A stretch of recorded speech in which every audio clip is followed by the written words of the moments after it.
nangyayari sa'yo yun, iisipin mo, ganito gagawin ko, mamalditahan ko siya. Pag ganun pala, mapa-blackout ka. Can I see you later or no? I'm married.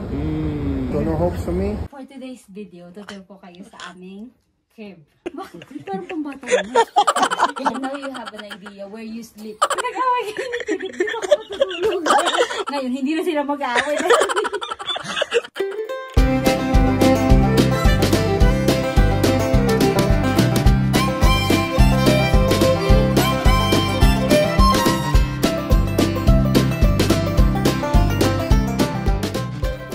Good morning, guys. Today is Thursday and this week has been tough. Lily has not been well since Monday and pabalik-balik yung ano niya, sinat. Hindi man totally fever talaga. Sinat lang naman. And then Crystal pulled her back yesterday. Meron siyang ayun, binabox at tinutulungan niya si Mamang mag-box kahapon ng gamit kasi malapit na umuwi si Mama, diba? So, tinulungan niya si Mama magbuhat ng luggage na walang laman. May laman naman, pero wala daw kabigat-bigat. And then, hindi pa niya paangat pa lang niya ganun. Parang siguro may nahila yung, muscle niya dito sa lower back. So, iniinda niya yun since yesterday. And then, AA has been super grumpy kasi nga hindi kami masyado nakakalabas. And itong batang ito, gusto niyang lumalabas. Parang siguro nabuburyong na siya dito sa bahay. So, lately, mainit ang ulo niya. Gusto niya lang lumabas. But yeah, apart from that, everything is okay. I woke up at 6 and then natulog ako ulit and then I woke up at 7 and I stayed in bed until 7:30. Knock, knock on door. Hey! What happened? Nothing. Nag-worried na naman siya. Good morning! I love you. Kiss Mama! And then Ati's turn. Mwah! Okay, Ati's turn. Morning! The Tooth Fairy exists. The Tooth Fairy exists? Really? What happened? I saw money under my pillow Really? last Let me night. see. It was 100 dirhams. Oh! Wow! That's a lot of money! And it's also real. It's real money? Wow! Where's your tooth? It's not there. Your tooth is not there anymore? Ayun pala, update. Lily's tooth has been wobbly for how many weeks? Parang almost 2 weeks. Silip din siya. For almost 2 weeks. And kahapon, natanggal niya yung nangkusa yung yung isa. And then you have another one there, right? Yeah. There. Ayan. Isa. And Wobbly. then there will be no teeth right there. Yeah, but you have new ones. Lumabas na rin yung bago. Kaya lang nasa likod kasi siya nung matanggal. So, nauna yung tumubong ngipin na lumabas kaysa matanggal yung luma.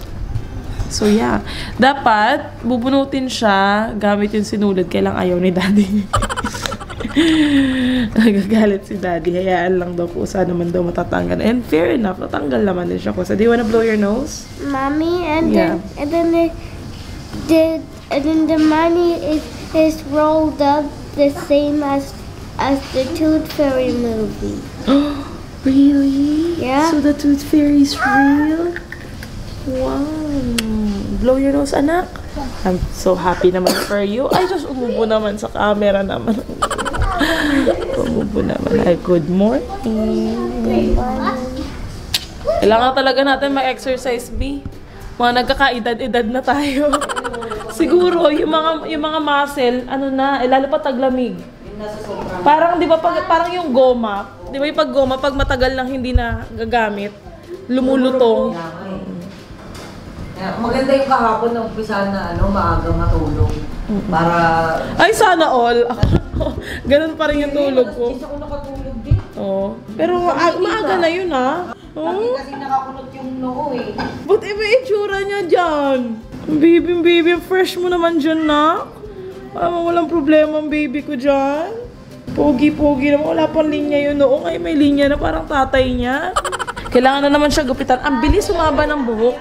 Parang kailangan every month. Babawasan. Let's see. What's this? Eat mo na. Yummy. Eat na muna. Eat na muna ikaw. Mamaya na mag-book. Ay, talaga naman. Let me see your teeth.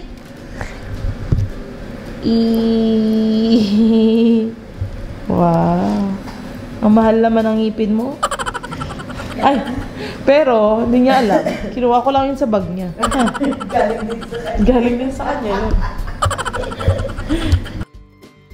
Hello guys, I'm getting ready kasi maya-maya pupunta kami mama sa school ni Lily. Magbabayad ako para sa kanilang field trip. And last day na daw ng bayaran ngayon. Kailangan sana ipapasabay siya sa, kumbaga dadalhin ng mga bata yung envelope na bayad nila sa Christmas party. Bayad nila sa field trip. Kaya lang, dahil nga hindi pumasok si Lily, dahil hindi okay yung pakiramdam niya. Hindi siya nakapunta. Hindi kami nakabayad. Last day na yung bayaran. So sabi ko baka mamaya, pagdating na ng next week, iiyak na si Lily kasi hindi siya kasama. Excited pa naman siya na nabanggit ko na sa kanya na meron silang field trip soon. So sabi ko kay mama, punta na lang kami ng school. Siguro sasabay ko na lang ng uwian para din makausap yung teacher na kung bakit hindi nakakapasok ng ilang araw na si Lily. Masama yung pakiramdam. Sabi ko, sasadyain na lang namin ni mama. Medyo dumidilim-dilim. Maulap ngayon sa labas. Kaya nag-iiba-iba yung lighting natin. Uy, may share pala ako sa inyo guys. Kahapon. Yung nangyari kahapon na parang na-stress ako ng very, very light. Okay, so nangyari na to sa akin before. Pero hindi, parang iba yung scenario kasi. So, before, syempre paglalabas ako with friends, ganyan. Let's say, girls night out, ganyan. Or, minsan kahit kasama pa, minsan si Daddy Phil pag nalingat siya, there are times talaga na merong lalapit, magpapakilala sa'yo, ganito, ganyan. So, alam mo yon, I know how to handle it.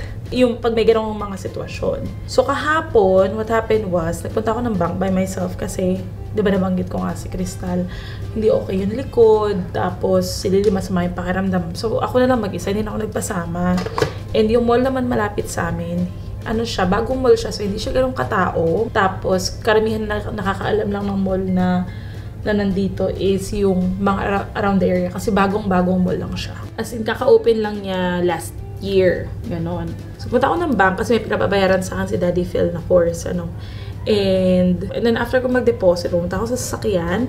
And then, medyo kinalculate ko, inayos ko yung accounts, ganito, ganyan. Tapos, sinatry ko yung bayaran yung pinapabayaran ni Daddy Phil. Walang option to pay for it. Parang, basically, hindi gumagana yung link na sinend nila. So, sabi ko kay Daddy Phil, can you sort this out? Tapos sabi niya, sige, may email ko sila ngayon. So, sabi ko, okay, sige. Since in-email na naman ni Daddy, tsaka tinatry niya tawagan at that time, sabi ko, sige, antayin ko na lang kasi if hindi gagana yung link, I will just do a bank transfer. And since nasa bank na naman ako in international kasi yung parang international transfer yung gagawin. Sabi ko, it's better na doon lang ako sa bank or sa sasakyan, mag-aantay ako until okay na. Medyo matagal, hindi daw sumasagot ng tawag.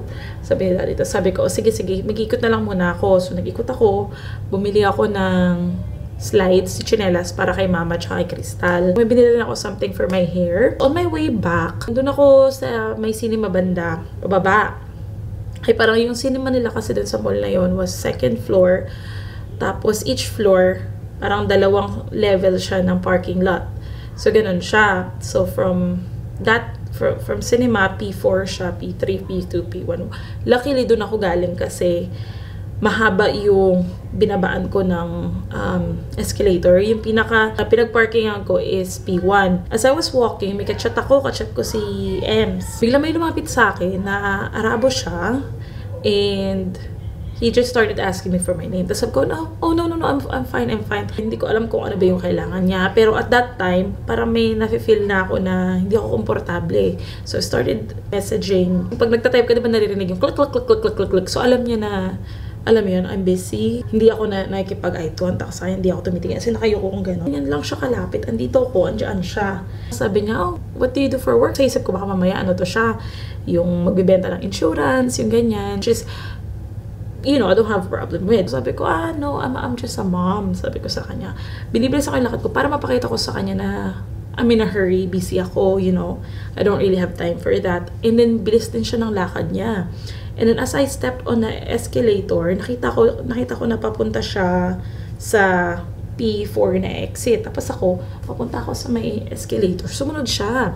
Sabi niya, can I come with you? So ko, I don't know, what do you mean? Ang ginawa niya, nag-take siya ng step na mabilis talaga. Tapos nandun na siya sa harap ko. Tapos ginawa ko, minessage ko din si Daddy Phil, can you call me please? Can you call me? Kinakausap niya ako. So I'm still trying to be like, you know, like smiley ka. Pero at the same time, nervous na yung sagot mo. So tinanong niya, you have kids? How many kids? Ganyan. So sabi ko sa kanya, I have two, ganun, just small family. Sabi niya, you have husband? Sabi ko sa kanya, yes, I have husband.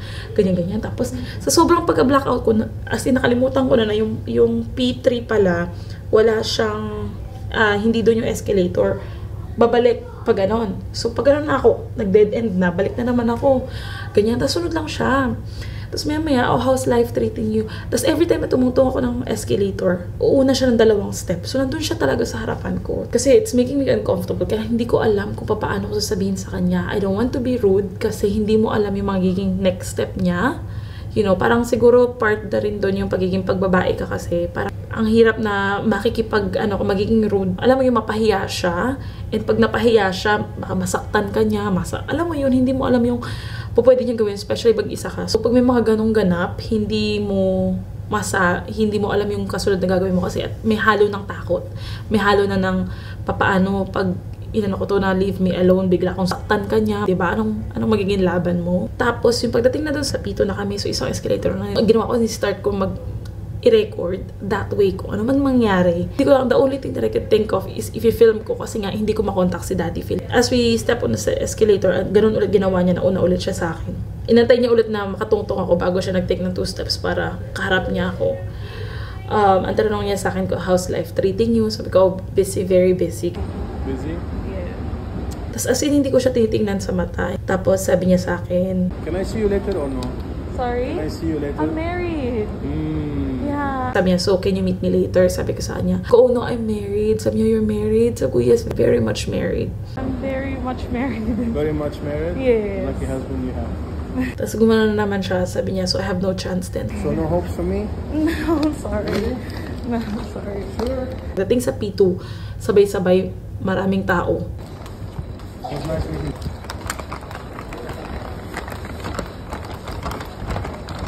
Sumabay na ako doon sa mga tao doon, tapos sumakay na ako ng elevator instead na mag-escalator. Saka lang tumawag si Daddy Phil. It's probably harmless kasi wala naman siyang dalang patalim or anything, or we don't know that. So unahan ko na kayo. I was wearing a green dress. Alam niyo yung green dress ko na parang sa atin kasi duster siya. Parang siyang duster. Yung sleeves hindi siya fitted. I think hanggang dito yung sleeves niya.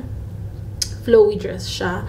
Tapos flowy yan hanggang dito. Pag ganun pala, mag-blackout ka, hindi mo, alam mo yun, pag hindi nangyayari sa'yo yun, iisipin mo, ganito gagawin ko, mamalditahan ko siya. Pag ganun pala, na hindi ka komportable, mapa-blackout ka. Parang yung nakakatakot dun is the thought that you don't know what he is capable of. Diba? Especially, hindi mo alam yung tao. Pero naloka lang ako kasi unang tanong pa lang niya na what do you do for a living? Ang sagot ko, I'm a mom. I'm a stay-at-home mom. Ganun. Parang hindi siya, alam mo yun, na parang, okay, may anak na to, may asawa na to. Nakagulat lang na may mga lalaki pala that doesn't care kung may asawa at anak ka na. At the same time, parang medyo natatakot na tuloy ako umalis na mag-isa. Although hindi ako natatakot dito sa area na tinitirhan namin. It probably won't happen kung kasama ko yung mga anak ko. But kung ako mag-isa, aalis mag-isa, parang ayoko na. Ayoko na umalis ng mag-isa nang walang kasama. Ito, yung in-order ko sa Amazon kahapon, dumating agad. Ayan. Ito siya. Parang in-expect ko malaki siya, maliit pala. Pang ano to siya guys, pang linis ng hair kapag nagbaban ka. Ganyan. After mo maglagay ng product, para malinis siya. Ganyan. Kaya lang maliit lang pala siya, para tuloy siyang mukhang pang bigote. Pang bigote to. Anyway, that's that. Mag-ano na lang ako, lip tint. And then ayusin natin yung buhok ko. Minsan pala, pag hindi sa'yo yung nangyari,